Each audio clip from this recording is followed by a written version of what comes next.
Transcription number 8. In conclusion,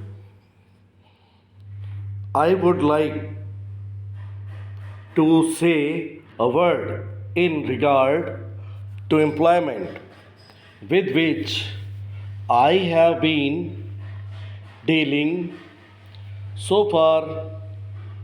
According to the figures supplied, the number of displaced persons from Bangladesh employed through employment exchanges is only 37,000. This is very meager compared with their total number, which comes to 32 lakhs according to the official figures. This is with regard to Bangladesh refugees.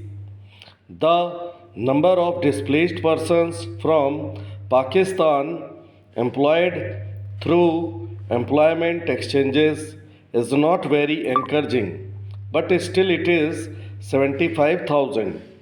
I would urge upon the Honorable Minister to take this into consideration and see that something is done to find employment for these people.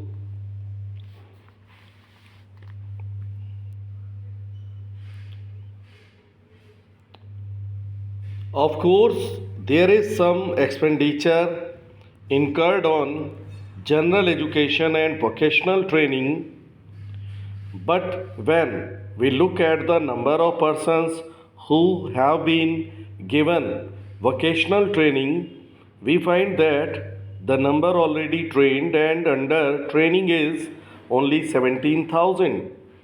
This figure also seems to be very small considering the magnitude of the problem before us.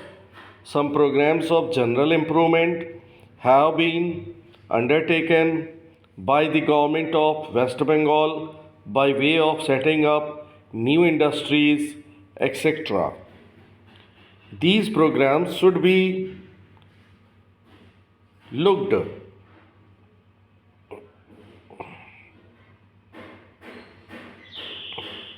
into and put into operation with a view to giving more employment to these displaced persons. Within the limited time at my disposal, I shall limit my remarks to refugees from Bangladesh.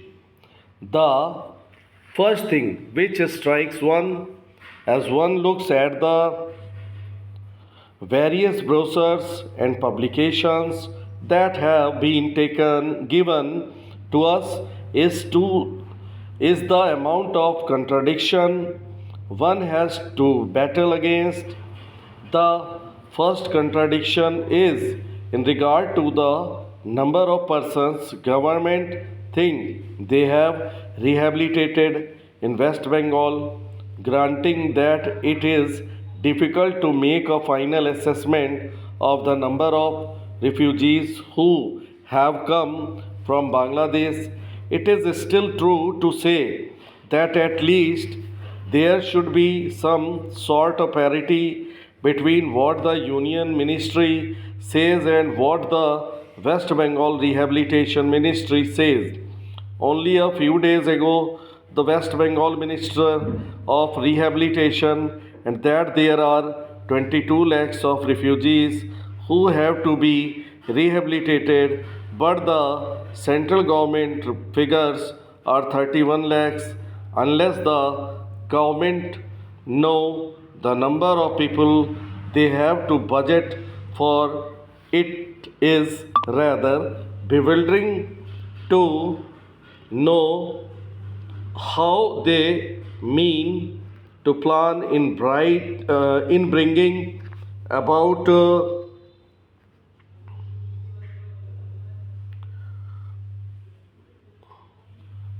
their rehabilitation.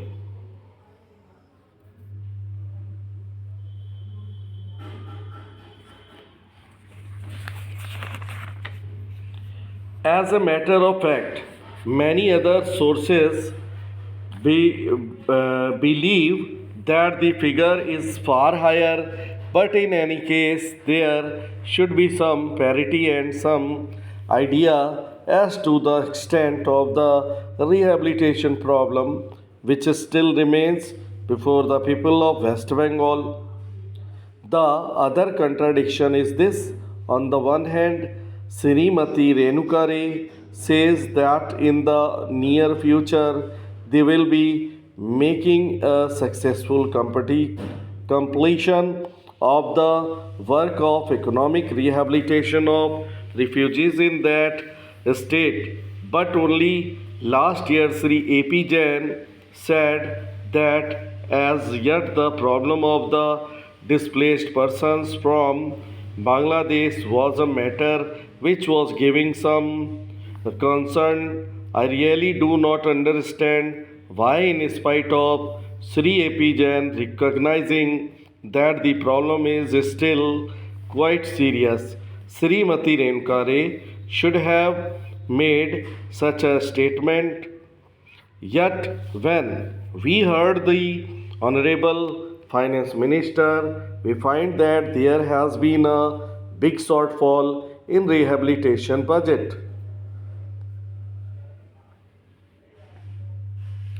I think that if the fact finding committee's report that been published, the assessment that we have rehabilitated about 50% of the people of Bangladesh who came over as displaced persons would have become quite clear in regard to its incorrectness.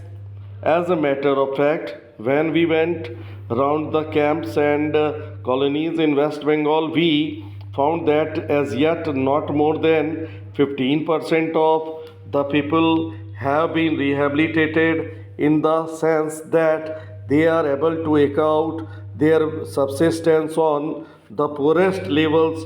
It is not more than 15%, and I think the figures of the fact finding committee are still lower. I think this is something that we have to take very seriously and put our minds to and apply all the resources that we have to find out how we will be able to tackle this problem of rehabilitation.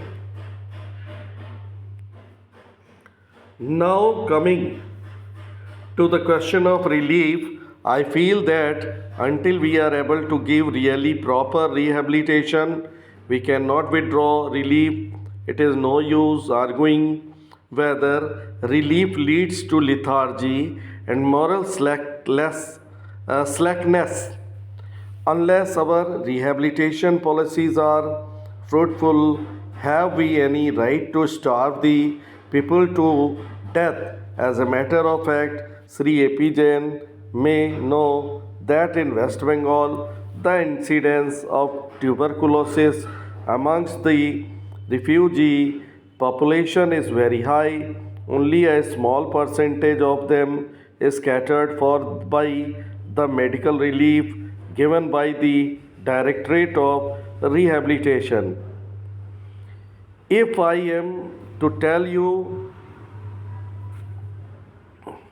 the tragic fate of the refugees in West Bengal, I would refer you to a report which appeared in February 2004. Full stop.